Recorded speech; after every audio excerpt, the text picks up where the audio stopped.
अविनाश एक 28 साल का आम लड़का था जो गाजियाबाद की एक हाई राइज सोसाइटी के 14वें फ्लोर पर अकेला रहता था। शुक्रवार की रात थी।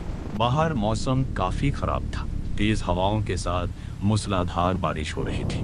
पूरे हफ्ते काम की थकान के बाद अविनाश का वीकेंड प्लान हमेशा फिक्स होता था। एक strong dark coffee, lights off और एक हार्डकोर हॉरर मूवी। उसको लगता था कि उसे कोई चीज डरा नहीं सकती। उसने दुनिया भर की पैरानॉर्मल और स्लेशर मूवीज देखी हुई थी, लेकिन उसे नहीं पता था कि आज रात की मूवी उसकी आखिरी मूवी होने वाली है।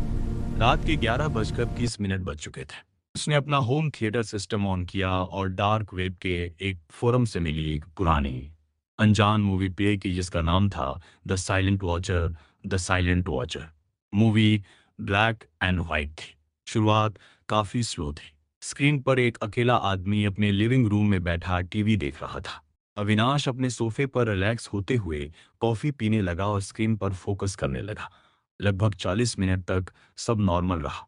मूवी की कहानी अजीब थी। उसमें ज्यादा डायलॉग्स नहीं थे, बस पिन ड्रॉप साइलेंस, घड़ी की टिक टिक और कभी कभार बजने वाला बैकग्राउंड म्यूजिक। रात के 12:45 बज रहे थे।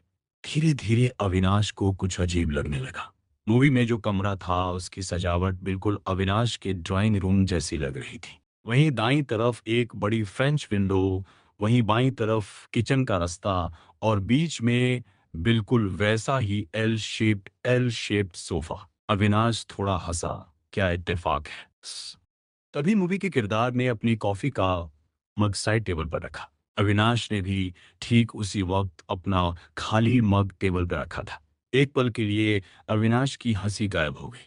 उसने खुद को समझाया कि यह सिर्फ उसका वहम है। थकान और अकेलेपन की वजह से वह ज्यादा सोच रहा है। रात के 1:15 बज गए। बाहर बारिश और तेज हो गई। बिजली कड़कने से कमरा बीच बीच में रोशन हो जाता। अचानक अविनाश के फ्लैट की डोर बेल बजी। ट्रिंग ट्रिंग। अविनाश चौंक गया। इतनी रात को कौन हो सकता है। गार्ड तो बिना इंटरकॉम कॉल किए किसी को ऊपर आने नहीं देता। लेकिन सबसे डराने वाली बात यह थी कि मूवी में भी ठीक उसी वक्त डोर बेल बजी थी। अविनाश की सांसें भारी होने लगी। उसने रिमोट उठाया और मूवी पॉज करनी चाहिए, लेकिन रिमोट ने काम नहीं किया। उसने बार बार बटन दबाया, पर मूवी चलती रही।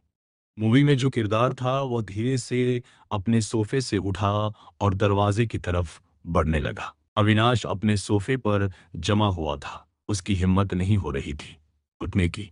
उसने स्क्रीन पर देखा कि मूवी वाला किरदार जब दरवाजे के छेद पीपहोल से बाहर देखता है तो वहां कोई नहीं होता। अविनाश ने कस के रिमोट पकड़ा और खुद से बड़बड़ाया, मैं दरवाजा नहीं खोलूंगा, मैं अपनी जगह से हिलूंगा भी नहीं।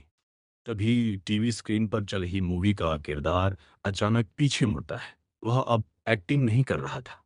वह किरदार अब स्क्रीन से बाहर सीधे अविनाश की तरफ देख रहा था। उसकी आंखें बिल्कुल सफेद थी, उनमें कोई पुतली नहीं थी और चेहरे पर एक अजीब डरावनी मुस्कुराहट थी। अविनाश के रोंगटे खड़े हो गए।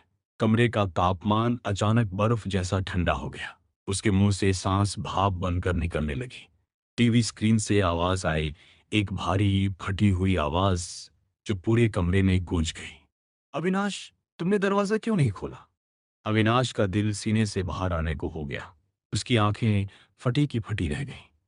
मूवी के उस किरदार को उसका नाम कैसे पता। डर के मारे उसने जल्दी से आगे बढ़कर टीवी का मेन प्लग दीवार से निकाल दिया। पूरा कमरा घूप अंधेरे में डूब गया। एकदम शांति। सिर्फ बाहर बारिश की आवाज आ रही थी। स्क्रीन पूरी तरह काली थी। अविनाश ने लंबी चैन की सांस ली और खुद को शांत करने की कोशिश की। उसने सोचा सब ठीक हो गया, बस कोई तकनीकी खराबी थी। उसने फोन की फ्लैशलाइट ऑन करने के लिए अपना हाथ जेब में डाला। तभी उसके ठीक पीछे उसके दाएं कान के बिल्कुल पास किसी ने धीरे से फुसफुसाया, क्योंकि मैं तो पहले से ही अंदर हूं। यह सुनते ही अविनाश की रगों में खून जम गया। उसने अपनी पूरी ताकत लगाकर पीछे की तरफ धक्का दिया और जमीन पर गिर पड़ा। उसने घबराकर फोन की फ्लैशलाइट ऑन की और अपने आसपास घुमाई। कमरे में उसके सिवा कोई नहीं था। और वह आवाज कोई वहम नहीं थी।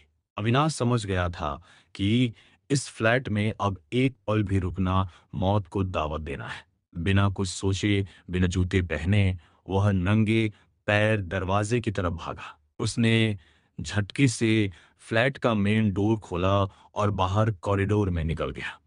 14वें फ्लोर का कॉरिडोर हमेशा की तरह लंबा और सुनसान था, पर आज वहां की ट्यूबलाइट्स अजीब तरह से झिलमिला फ्लिकर रही थी। बाहर बारिश का शोर अभी भी उतना ही तेज था। अविनाश ने अपने पड़ोसी शर्मा जी के दरवाजे पर जोर जोर से हाथ मारना शुरू किया। शर्मा जी, खोलिए, प्लीज ओपन द डोर। पर अंदर से कोई आवाज नहीं आई। उसने अगले फ्लैट का दरवाजा पीटा, पर सब जगह सिर्फ सन्नाटा था, जैसे पूरी बिल्डिंग रातों रात खाली हो चुकी हो। तभी उसने पलटकर अपने फ्लैट के खुले दरवाजे की तरफ देखा। अंधेरे में उस एल शेप्ड सोफे के ठीक पीछे दो सफेद चमकती हुई आंखें उसे ही घूर रही थी। अविनाश की चीख निकल गई और वो लिफ्ट की तरफ भागा। उसने लिफ्ट का बटन बार बार दबाया, पर लिफ्ट ग्राउंड फ्लोर पर रुकी हुई थी। कम ऑन, कम ऑन, वो बड़बड़ाया।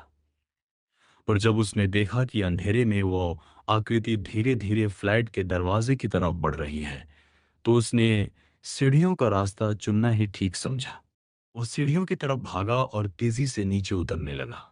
13वां फ्लोर, 12वां फ्लोर, 11वां फ्लोर, वह बिना रुके अंधाधुंध भाग रहा था। उसकी सांसें फूल रही थी, पैर दर्द कर रहे थे, पर डर के आगे उसे कुछ महसूस नहीं हो रहा था। वह बस बिल्डिंग से बाहर निकलकर सड़क की भीड़ में जाना चाहता था। करीब 5 मिनट लगातार नीचे भागने के बाद उसकी हिम्मत जवाब देने लगी। उसने सोचा कि अब तक तो वह ग्राउंड फ्लोर पर पहुंच गया होगा। उसकी सांस बुरी तरह उखड़ी हुई थी। उसने थोड़ा रुककर दीवार पर पेंट किया हुआ फ्लोर नंबर देखा। नंबर देखकर उसके पैरों तले जमीन खिसक गई। दीवार पर लिखा था 14। वह वापस 14वें फ्लोर पर आ गया था। ये कैसे हो सकता है?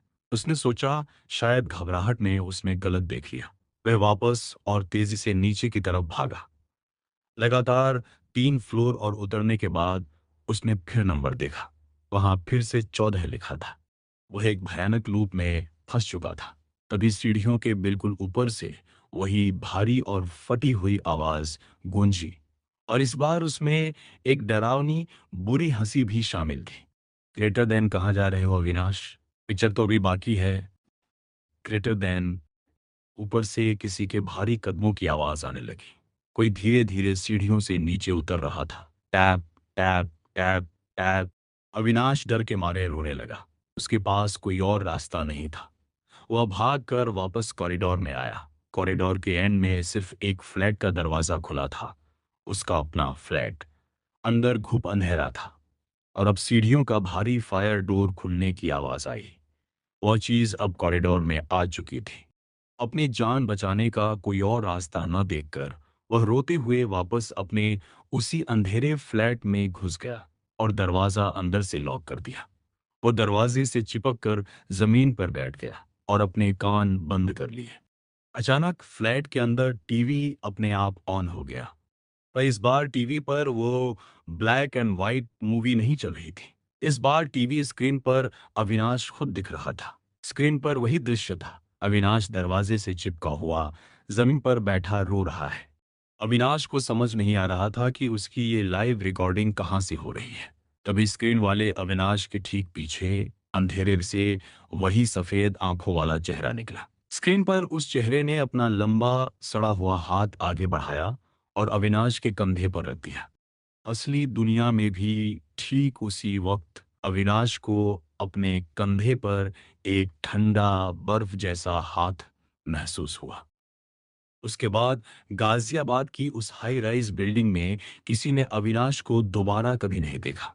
अगले दिन जब सुबह गार्ड ने दरवाजा खटखटाया और बाद में पुलिस ने दरवाजा तोड़ा, तो फ्लैट अंदर से लॉक था। कमरे में कोई तोड़ फोड़ नहीं थी, पर अविनाश वहां नहीं था।